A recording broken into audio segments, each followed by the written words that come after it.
हरियाणा विधानसभा के चुनाव, हरियाणा विधानसभा के इन चुनाव में हरियाणा विधानसभा इंडियन नेशनल लोकदल और बहुजन समाज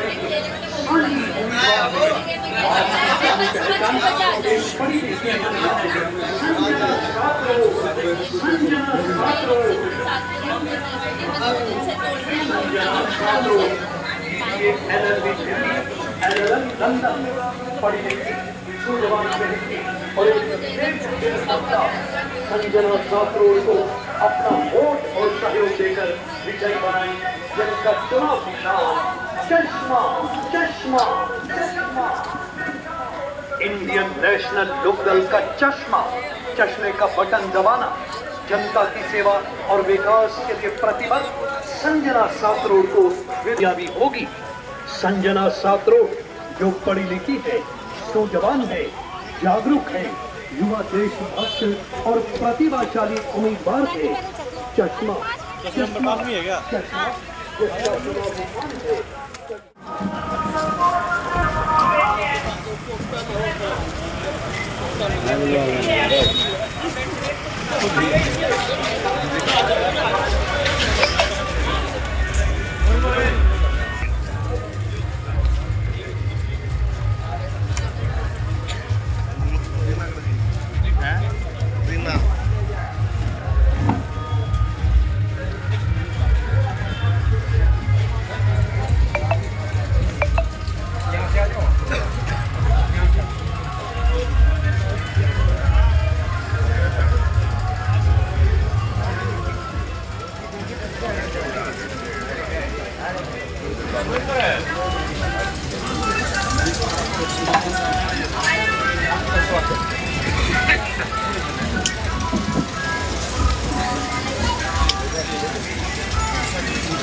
माइका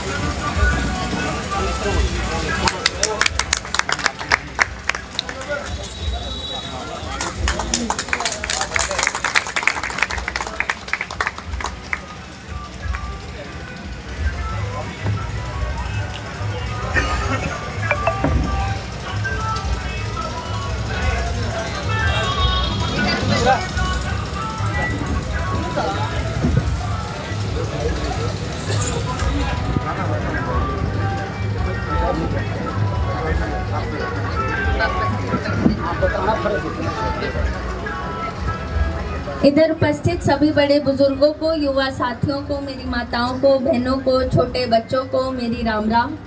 और समस्त अनाज मंडी का धन्यवाद करना चाहती हूँ कि उन्होंने इतना शानदार आयोजन रखा, मुझे मेरे विचार रखने का मौका दिया। बहुत बहुत धन्यवाद। इसी के साथ मैं धन्यवाद करना चाहती हूँ मुझे मेरे प्रेरणा स्रोत की तस्वीर देने के लिए।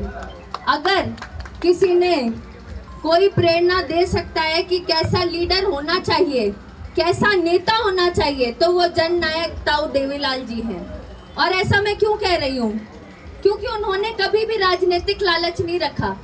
जब उनको प्राइम मिनिस्टर भी बनाया जा रहा था, उन्होंने देखा कि मैं कैसे अपनी जनता के पास सुख सुविधाएं पहुंचा सकता हूं कि एक ज्यादा पढ़े लिखे व्यक्ति को मौका दे दूं। इसी के साथ आपको बताना चाहती हूँ उनको मैं अपना प्रेरणा स्रोत क्यों मानती हूँ। क्योंकि जननायक उनको ऐसा ही नहीं कहा जाता, उनको जननायक इसलिए कहा जाता है क्योंकि वो हर एक घर में, हर एक गली में, हर एक मोहल्ले में जाकर लोगों से उनकी तकलीफें जानते थे, हाथों हाथ उन तकलीफों का समाधान करते थे।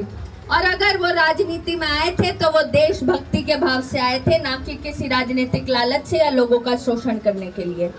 तो आप सभी के बीच उन्हीं के पद चिन्हों पे चल के कुछ उसूलों से ये राजनीति करने आई हूँ कि ना तो झूठ बोलूंगी, ना किसी का विरोध करूंगी, ना टांग खींचूंगी, और जो भी काम करूंगी छत्तीस बिरादरी के लिए करूंगी। हमारे एमएलए के अनेकों अधिकार होते हैं और उन अधिकार में सबसे बड़ी होती है क्षेत्र की जिम्मेदारी। क्षेत्र में जितनी भी जनहित की समस्याएं हैं, सफाई की, बिजली, पानी, सड़क, हॉस्पिटल, स्कूल, कागज पत्री की समस्याएं, राशन, पेंशन, फैमिली आईडी, अगर उनका कोई समाधान कर सकता है तो वो कौन है? हमारा एमएलए। इसीलिए ना कोई जात देख के, ना कोई धर्म देख के, ना कोई पार्टी का चिन्ह देखकर हमें अपना कैंडिडेट चुनना चाहिए, लेकिन हमें ये जरूर देखना चाहिए कि हमारा जो कैंडिडेट है, जिसको हम मतदान देकर विधानसभा में बिठाएंगे, क्या वो हमारी आवाज उठा सकता है? क्या वो हमारे हकों की लड़ाई लड़ सकता है? क्या जहां दिल्ली और चंडीगढ़ में जो योजनाएं बन रही है वो हम तक पहुंचा सकता है? मैं आपको यह आश्वासन दे सकती हूँ, बेशक लिख के ले लो, जब विधानसभा में बैठने का मौका मिलेगा, बेशक उधर बैठी अकेली मैं होंगी, लेकिन आवाज उधर मेरे 2 लाख क्षेत्रवासियों की गूंजेगी। और इस आवाज को इतनी बुलंदी से उठाऊंगी कि योजनाएं आप तक पहुंचाने का काम मेरी जिम्मेदारी रहेगी और आप सभी की उम्मीदों पे खरी उतरूंगी। ये जो मान सम्मान प्यार और समर्थन मिल रहा है, टेबल पर ऊपर रख दे, ऊपर। ये जो इतना मान सम्मान प्यार और समर्थन मिल रहा है, इसका पूरा मान सम्मान रखूंगी और इस जिम्मेदारी को पूरी ईमानदारी से निभाऊंगी। इसी के साथ अपनी वाणी को विराम देती हूँ और आप सभी का